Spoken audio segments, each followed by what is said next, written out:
അപ്പോൾ രമണ മഹർഷി പറഞ്ഞു തന്നതുപോലെ പിന്നെ നമ്മൾ പ്രത്യാഹാരത്തിലേക്ക് പോകണം. അതായത് നമ്മൾ എല്ലാ വിഷയങ്ങളിൽ നിന്നും പിൻവലിച്ച് മനസ്സിൻ്റെ ഉള്ളിൽ തന്നെ ശ്രദ്ധിക്കുക. അങ്ങനെ ആ ധാരണ വരുന്നത്. ധാരണ വന്ന ശേഷം അദ്ദേഹം അവിടെ ഒരു മെഡിറ്റേഷൻ ഹാൾ ഉണ്ടാക്കിയിട്ടുണ്ട്. ആ ഹാളിൽ പോയിട്ട് കുറച്ച് നേരം ഇരിക്കുക.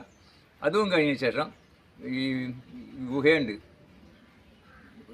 രമണ മഹർഷി ആദ്യം താമസിച്ച ഒരു ഗുഹ, അവിടെ താമസിക്കുക. ഒരു വീടാണ്, ചെറിയ വീട്.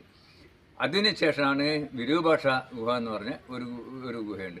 അവിടെ ചെന്നിട്ട് നമ്മൾ ധ്യാനിച്ച് കഴിഞ്ഞാൽ നമുക്ക് ഏകദേശം ഒരു മോക്ഷം കിട്ടി എന്ന് വേണം പറയാം.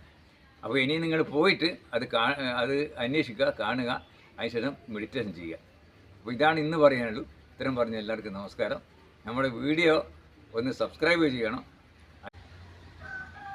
ഈ രമണ മഹർഷി തിരുവണ്ണാമലയിലെ ഈ അരുണാചൽ എന്ന് പറയുന്ന ആശ്രമത്തിലുള്ള രമണ മഹർഷി, അദ്ദേഹം ഇന്ന് ജീവിച്ചിരിപ്പില്ല. പക്ഷെ ധാരാളം ആൾക്കാർ അദ്ദേഹത്തിൻ്റെ ആശ്രമം സന്ദർശിക്കാൻ വേണ്ടിയിട്ട് ഇന്നും വന്നുകൊണ്ടിരിക്കുന്നുണ്ട്. അപ്പോൾ നമുക്ക് ആ ഋഷീൻ്റെ എന്തെല്ലാമാണ് ചെയ്തു വെച്ചിട്ടുള്ളതെന്നും നമുക്ക് വേണ്ടി എന്താണ് ഒരുക്കിയതെന്നും എല്ലാം നമുക്ക് നോക്കാം.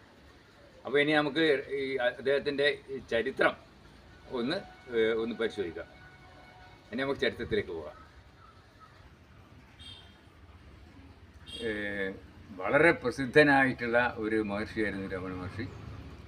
അദ്ദേഹം വളരെ ചെറുപ്പത്തിൽ തന്നെ, ഏകദേശം ഒരു 7ാം ക്ലാസ് 8ാം ക്ലാസ് പഠിക്കുന്ന സമയത്ത് തന്നെ ഈ അരുണാചലം എന്ന് പറയുന്ന ഒരു സ്ഥലത്തെ പറ്റി കേട്ട് ആ സ്ഥലത്തേക്ക് പോവുകയുണ്ടായത്.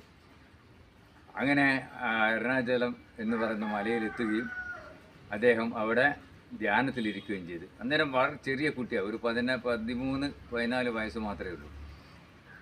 അങ്ങനെ അവിടുന്ന് ആ അരുണാചല ക്ഷേത്രത്തിൽ, ശിവക്ഷേത്രത്തിൽ ഇരുന്നിട്ട് ഒരു പാതാളത്തിൽ, അവിടെ ഒരു ചെറിയൊരു ഗുഹത്തെ ഒരു സ്ഥലമുണ്ട്. നമ്മൾ ചെന്ന് നോക്കിയാൽ മനസ്സിലാവും. അവിടെ ഇരുന്നിട്ട് അദ്ദേഹം കുറേ നേരം ധ്യാനത്തിലിരിക്കുകയും കുറേ ദിവസങ്ങളോളം അദ്ദേഹം ധ്യാനത്തിൽ ഇരുന്ന് അബോധാവസ്ഥയിലേക്ക് പോയി.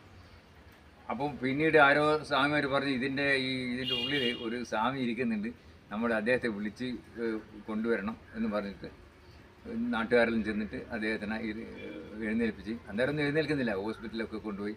അന്നേരം ശേഷമാണ് അദ്ദേഹം